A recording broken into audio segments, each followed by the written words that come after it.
늘 새해를 준비하면서 어떤 표현을 가지고 올 1년은 우리 성도들이 살아가면 좋을까라고 하는 생각을 하고 기도하면서 정하게 됩니다.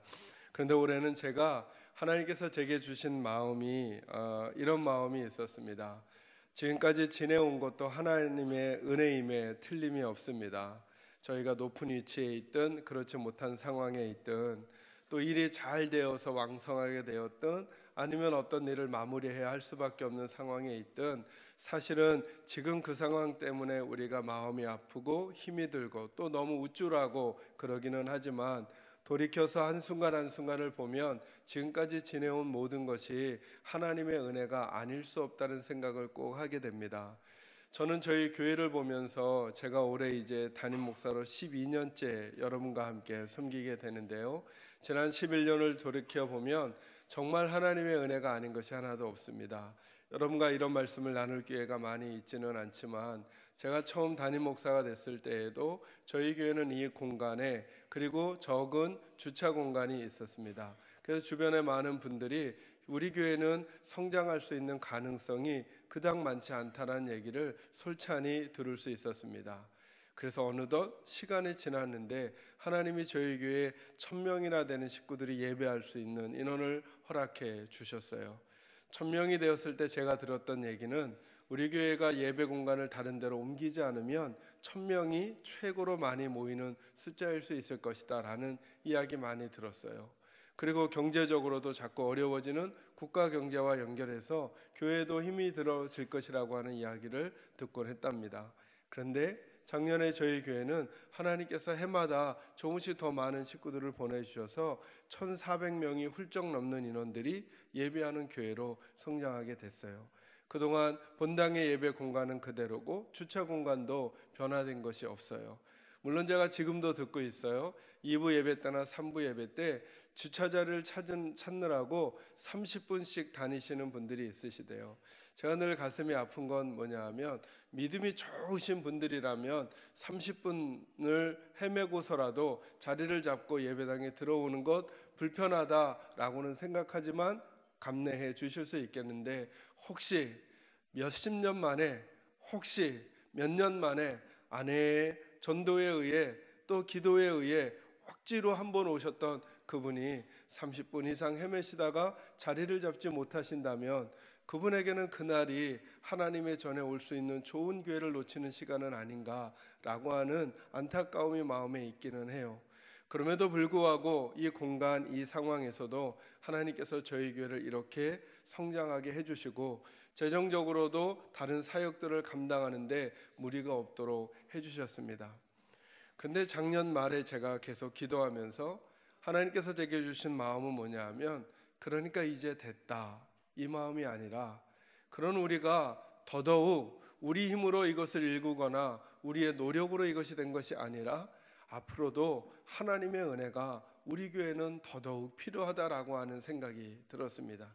그리고 우리 성도들의 삶을 생각해 보니까 그래 이 땅을 지금 이 시대에 살아가는 사람들 치고 열심히 노력하고 애쓰고 수고하며 살아가지 않는 사람이 어디 있겠는가. 그런데 내 노력과 수고만으로 살아가는 인생이 아니라 하나님께서 함께 해주시고 하나님이 복을 주시는 성도들이 우리 교회 성도들이 되었으면 좋겠다. 세상은 계속 어려워질 거라고 말하는데 그 가운데서도 하나님께서 하나님을 찾는 이들에게 복 주시고 은혜 주셔서 다른 사람들과는 다른 결과와 열매를 보며 살아가는 일들이 우리 교회 성도들로부터 시작되었으면 좋겠다라고 하는 마음을 하나님께서 계속 제안해 주셨어요. 그래서 사실은 제가 올해 표어로 잡았던 문구는 이거였어요. 하나님의 복을 추구하는 한 해. 그런데 여러분들이 저보고 너무 세상적이랄까 봐 맨날 복복한다고 할까봐 조금 거창한 언어로 바꿔드렸어요. 여러분을 위해서 하나님의 은혜를 사모하는 한 해. 그러나 제게는 구체적인 마음은 뭐냐 하면 여러분과 제가 하나님의 복을 받으며 살아가기를 주의 이름으로 축원합니다. 어떤 영역의 하나님의 복인가? 제가 5가지 영역을 앞에 현수막에다 적어드렸어요. 하나님과 만남에 관한 부분, 또 사람과의 만남과 관련된 부분, 하나님의 말씀으로 양육받는 부분에 대한 부분, 하나님의 사역, 일과 관련된 부분, 그리고 우리의 복음을 전하고 영향력을 펼쳐가는 부분, 5가지 부분이 있는데요. 이 5가지에 대해서는 제가 다음 주부터 한 주씩, 한 주에 하나씩 더 구체적으로 그 복이 어떤 복이어야 하고 왜 우리가 그 복을 받아야 하는지를 여러분과 제가 나누게 될 것입니다. 오늘은 저와 여러분이 그 표와 관련된 주제로 우리가 하나님의 복을 사모하며 살아야 합니다라고 하는 제목의 말씀으로 오늘 본문을 중심으로 말씀 나누도록 하겠습니다. 특별히 저는 오늘 13절을 중심으로 여러분과 말씀을 나눌 텐데요. 13절을 다시 한번 읽도록 하겠습니다. 읽겠습니다. 시작. 그러므로 너희 마음의 허리를 동이고 근신하여 예수 그리스도께서 나타나실 때에 너희에게 가져다 주실 은혜를 온전히 바랄지어다. 아멘. 여러분이 가능하면 올 한 해 동안에 이 구절을 암송하실 수 있거나 이 구절이 무엇을 의미하고 있는지 대략적인 뜻이라도 이해하고 계셨으면 좋겠습니다. 제가 늘 여러분에게 이렇게 말씀을 드리죠. 성경은 찬찬히 꼼꼼히 읽어가는 게 좋다 말씀드렸습니다. 오늘 13절을 찬찬히 꼼꼼히 읽으면서 3가지 말씀을 여러분과 나누도록 하겠습니다. 제가 다시 한번 읽어가며 설명합니다. 그러므로 너희 마음의 허리를 동이고 근신하여 예수 그리스도께서 나타나실 때에, 그 다음 구절이 오늘 첫 번째 대지입니다. 너희에게 뭐 할 은혜라고 말씀하십니까? 가져다 주실. 가져다 주실에 밑줄을 치시거나 표시를 해 놓으십시오. 가져다 주실이라고 하는 단어는 이미 가져다 주셨다는 것입니까? 주시고 있다는 것입니까? 아니면 아직 주시지 않은 거랍니까? 3번째 것이죠. 그죠? 내가 지금까지 받았던 은혜 말고요, 지금 받고 있는 은혜 말고요, 아직도 뭐 할 은혜가 남아 있다고요? 가져다 주실 은혜가 남아 있다는 것입니다. 따라하겠습니다. 아직도 주님이 내게 주실 은혜가 남아있다. 저는 저와 여러분이 먼저 올 1년을 시작하면서 그리고 믿음의 삶을 살면서 어떤 상황에 있든지 간에 아직도 하나님께서 내게 가져다 주실 은혜가 있다라고 하는 사실을 믿는 믿음이 꼭 있으셔야 합니다. 성공한 분도 마찬가지입니다. 나는 됐어, 이제 됐어, 이제 다 됐어. 아니요. 성경은 뭐라고 말씀하시느냐 하면 예수 그리스도께서 나타나실 때에 가져다 주실 은혜가 아직 있다고 말씀하십니다. 그러니 아직도 우리가 하나님 앞에 받아야 될 복이 있다라고 하는 것이죠. 여기 은혜라고 하는 단어는 포괄적 개념입니다. 여러분, 은혜는 어떤 것 하나 속하지 않은 게 없습니다. 우리가 살아가는 것도 다 은혜고, 호흡하는 것도 은혜고, 우리가 가족이 있는 것도 은혜고, 다 은혜인 것이죠. 근데 왜 제가 굳이 여러분에게 복이라고 하는 단어를 써드렸냐 하면, 복이라고 하는 것은 구체적 상황에 임하게 된 은혜가 복이라고 할 수 있는 것이기 때문에 그렇습니다. 은혜는 조금 포괄적이라면, 추상적이라면, 복은 매우 구체적이라고 하는 것이죠. 그리고 저와 여러분 안에 갈급함과 연결된 그 어떤 것을 복으로 상정할 수 있다라고 하는 것입니다. 조금 더 복을 설명해 드리면, 복은 저와 여러분이 하나님 앞에 구원 얻은 거, 이거 은혜죠.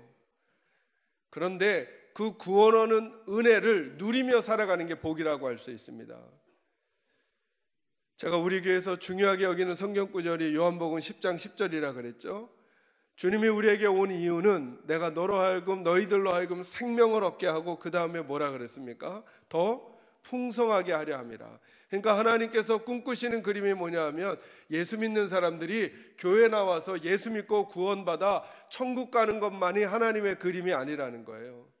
예수 믿는 사람들이 이 땅을 살아가면서 예수 믿고 예수 믿는 그 삶의 풍성함을 누리며 살아가는 것이죠. 저는 이것이 구체적인 의미의 복이라고 여러분에게 알려드리고 싶습니다. 그래서 제가 이렇게 여쭙고 싶은 거예요. 오늘 이 아침에도 여러분이 요즘 복받고 살아간다고 깨닫고 계시는지, 아니면 복을 누리고 있는지.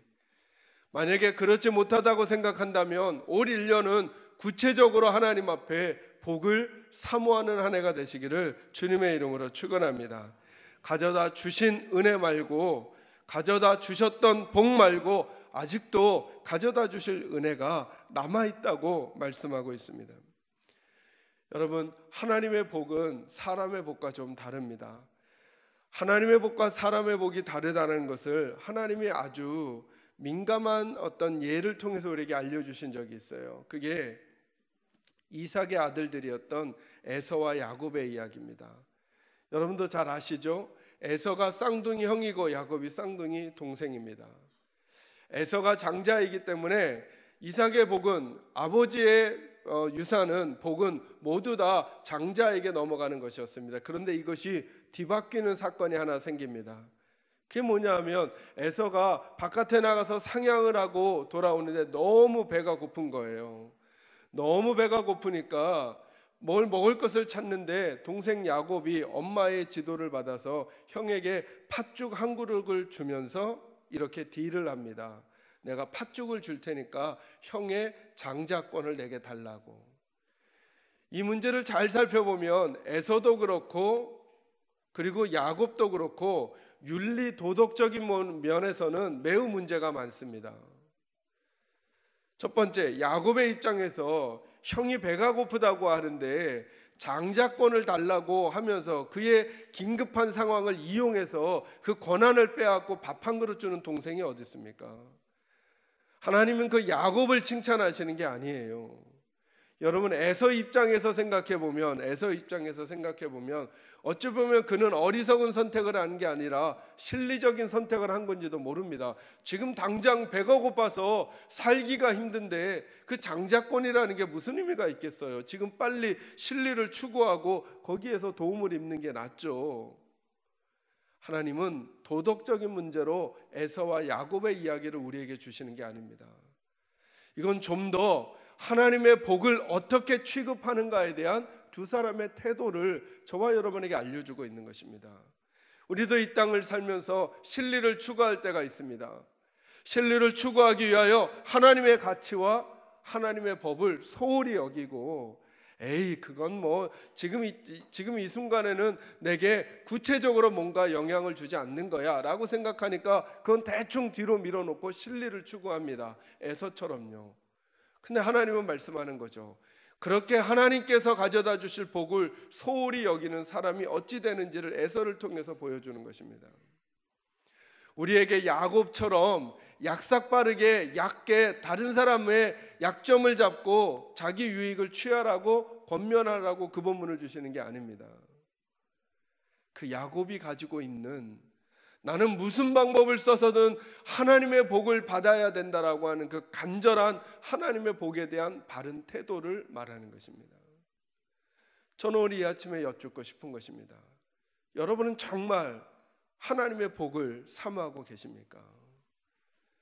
신뢰 앞에서도 그래 지금 이 복이 아니라 지금 내가 내 노력으로, 내 야금으로, 내 약삭발음으로, 내 전략으로 얻어내는 이 복 말고 내 아버지 하나님이 내게 가져다 주실 그 복을 위하여 지금의 실리를 잠깐 포기할 수 있는 용기가 여러분에겐 있냐는 것입니다. 어찌 보면 야곱에게도 팥죽이 실리였을지 모릅니다. 그럼에도 불구하고 당장 오지 않을 장자권의 그 복이지만 내 것을 포기하고라서라도 나는 하나님의 복을 사고 싶은 그 마음이 내게는 있는가? 여러분, 오늘 본문의 말씀을 표시하시고 성경 구절을 한 군데 더 보도록 하겠습니다. 이제 시편으로 한번 오실 텐데요. 시편 31편 19절 말씀 보겠습니다. 시편 31편 19절입니다. 구약 성경 823쪽입니다.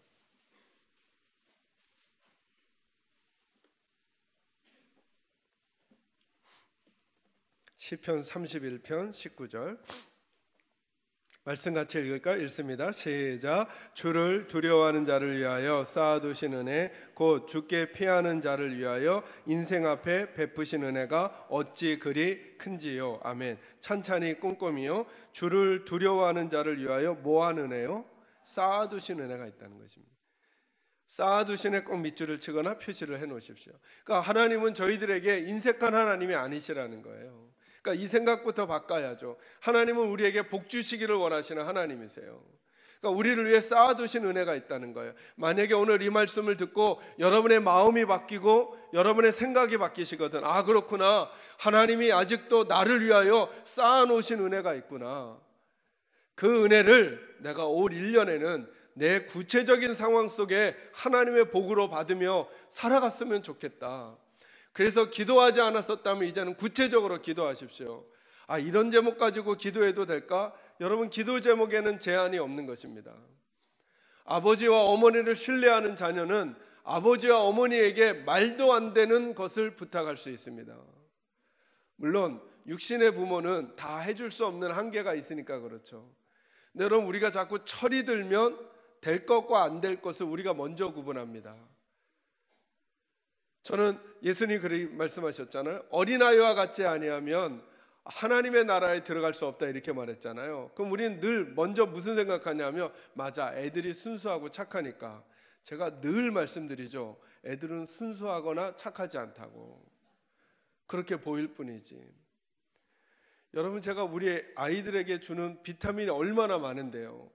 근데 이 아이들이 맛있는 거 뭐 하나 들고 있잖아요. 그럼 제가 한번 달래봐요. 목사님들 그럼 줄까요, 안 줄까요?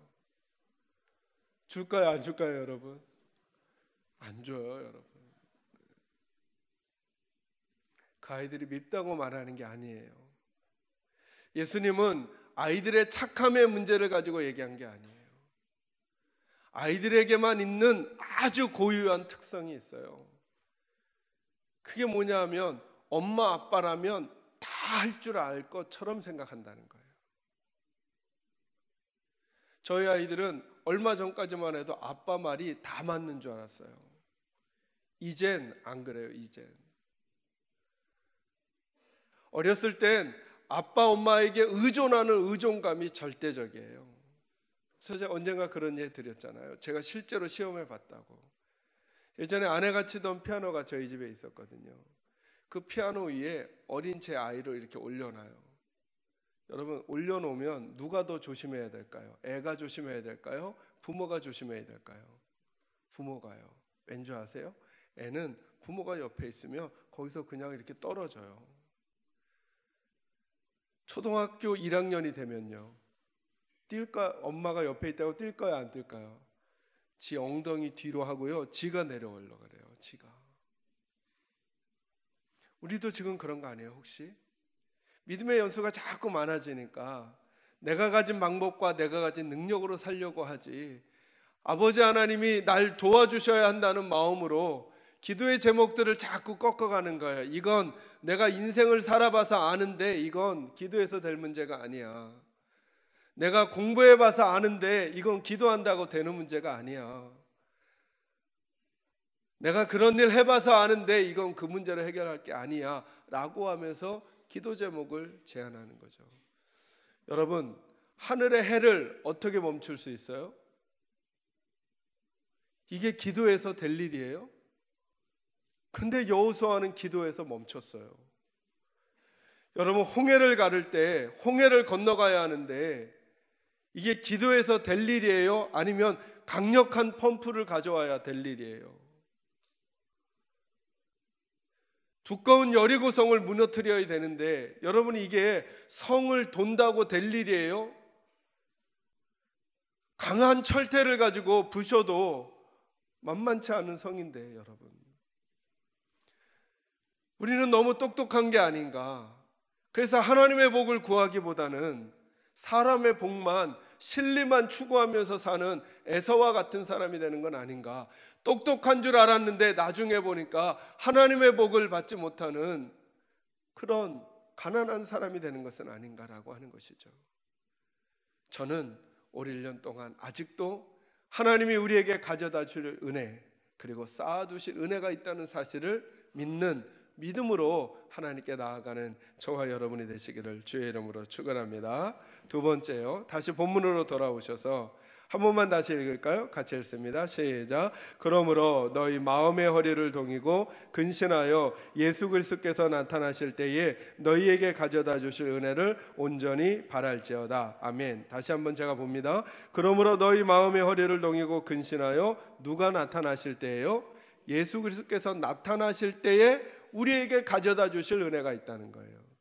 그러니까 그 은혜는 아무 때나 오는 게 아니라는 거예요. 어쩌다가 얻어 걸리는 게 아니라는 거예요. 그 은혜는 두 번째, 누가 나타나셔야 돼요?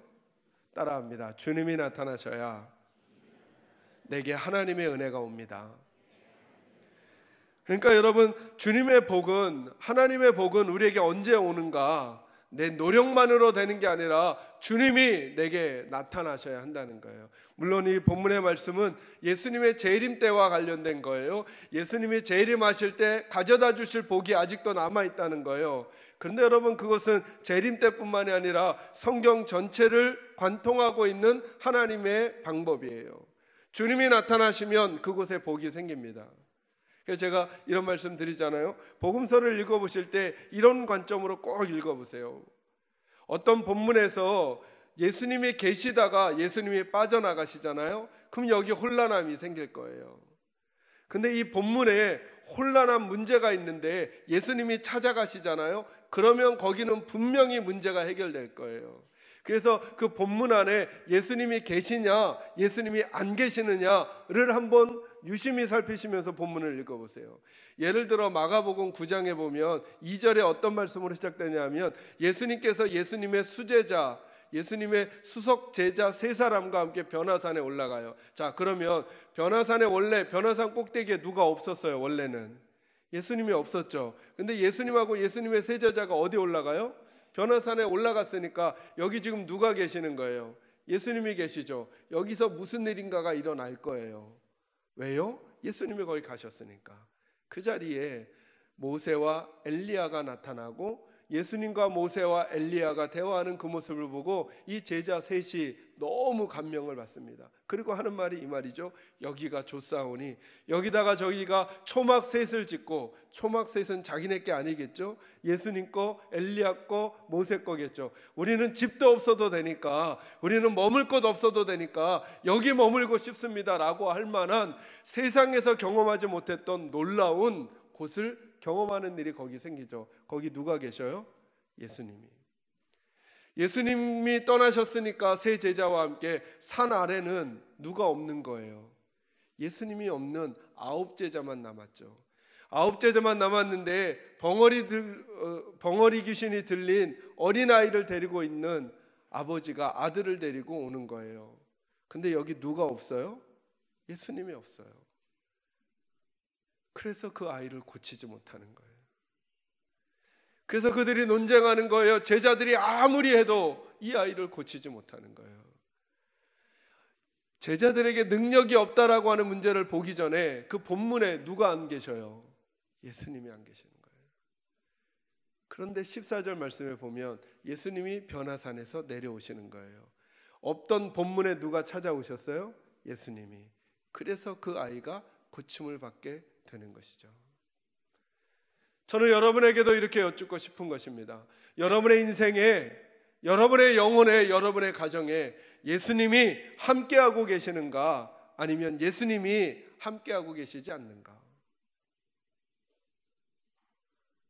내가 어떤 지위에 어떤 위치에 있는지 관계없이 이 질문이 더 중요하다는 것입니다. 우리 교회가 지난 11년 동안 하나님께 은혜와 복을 받았다, 이미 받았다, 지나간 거 말고요, 앞으로 가져다 주실 은혜가 있는데 그 가져다 주실 은혜는 우리가 지금까지 받은 복 때문에 오는 게 아니라 그 이후에도 우리 교회는 주님과 함께하고 있는가, 주님과 떨어져 있는가의 문제가 우리에게 다가올 새날에 하나님의 복을 가져다 주시는 관건이 될 수 있다라고 하는 거예요.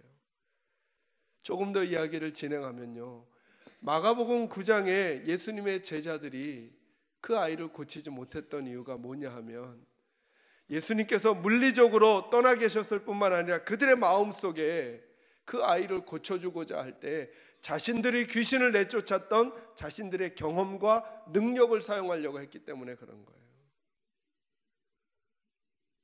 원래 그들은 예수님이 늘 병자들을 고쳐주셨거든요.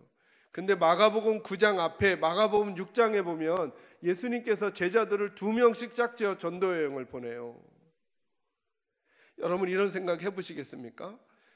맨날 예수님께서 귀신을 쫓아주시다가 이제 예수님은 안 가고, 자, 예수님이 안 간다는 게 중요해요. 예수님은 안 가고 제자들이 2명씩 전도여행을 다니기 시작할 때 2명씩 전도여행을 가다가 귀신 들린 사람을 처음으로 딱 만났어요. 겁이 났을까요?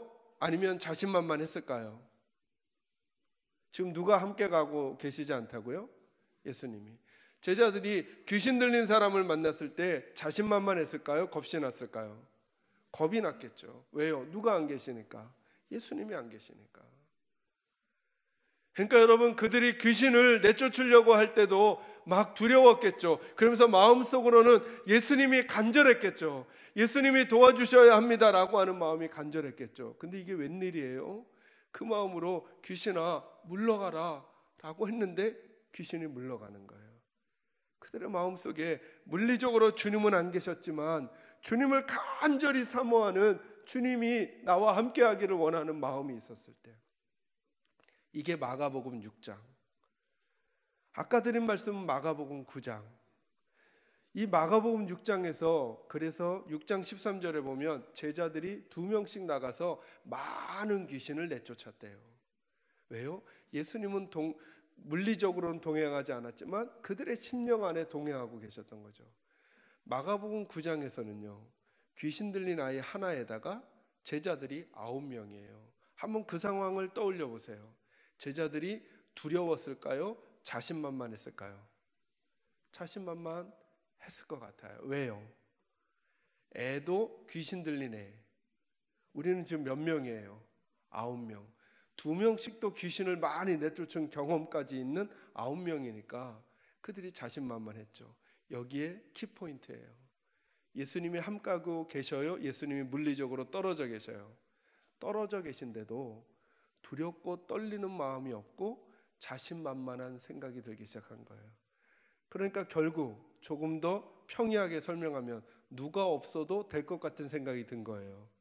예수님 없어도 될 것 같은 생각이 들어버린 거예요. 그들의 경험 때문에, 그들의 숫자 때문에, 그들의 물질 때문에, 그들의 건물 때문에, 그들의 프로그램 때문에, 그들이 가지고 있는 시스템 때문에 예수 없이도 이제 굴러가겠구나 라고 하는 생각이 하는 그 순간이 바로 실패의 시작인 거였죠.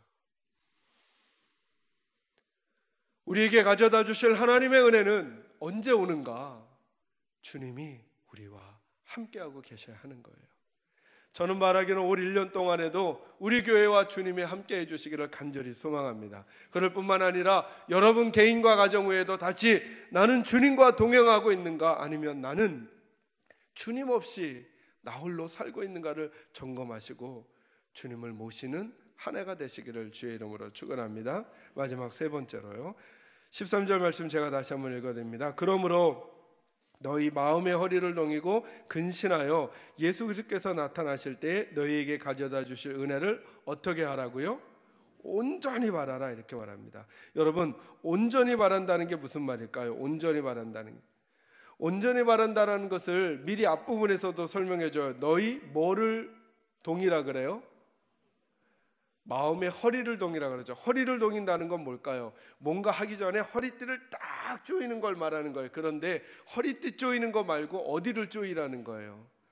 그러니까 여긴 마음의 문제가 더 중요한 거예요. 육신의 허리띠를 딱 조이고 이제 싸울 준비를, 뭔가 할 준비를 딱 하라는 게 아니라 마음의 문제를 더 말하는 거예요. 지금 마음을 쫙 준비하라는 거예요. 그리고 근신하고 온전히 바라라는 거예요. 온전히. 이게 사모하는 거예요. 사모하는 거. 정말 간절히 바라라는 거예요. 그래, 목사님이 그렇게 표현을 잡고 설교해 주셨으니까 우리 그렇게 한번 해볼까? 가 아니고, 마치 전쟁을 앞둔 군사가 허리띠를 딱 조여매고 장갑을 단단히 차고 창을 굳게 딱 잡고 마음의 준비를 하고 그 싸움에 무슨 일이 있어도 내 가족을 지켜놔야 돼 하는 마음으로 눈에 힘을 주고 나가는 그 마음과 같이, 그래, 내게 가져다 주실 하나님의 은혜와 복이 내 자녀에게, 우리 가정에게, 우리 교회에게 가져다 주실 복이 분명히 있는데 그 복을 내가 올해는 꼭 받아야 되겠다라고 하는 결단으로 간절히 사모하는 마음으로 하나님 앞에 나아가는 그 태도가 온전히 바란다는 거예요. 시편 107편 9절에 이런 말씀이 있습니다. 그가 사모하는 영혼에게 만족을 주시며 줄인 영혼에게 좋은 것으로 채워주심이로다, 이렇게 말해요. 사모하는 영혼에게 뭘 주신다고요? 만족을 주신대요. 줄인 영혼에게 채워주신대요. 좋은 것으로. 여기 사모한다는 것과 줄인다는 것이 똑같은 의미예요. 여러분, 배고픈 아이가 엄마의 젖을 갈구하는 그 태도, 그 아이는 절대 울음을 그치지 않아요. 얘야, 손님이 왔으니까 잠시만 울음 뚝 그치고 10분만 너 조용히 책상 다리하고 앉아있으면 안 될까? 절대 안 되죠.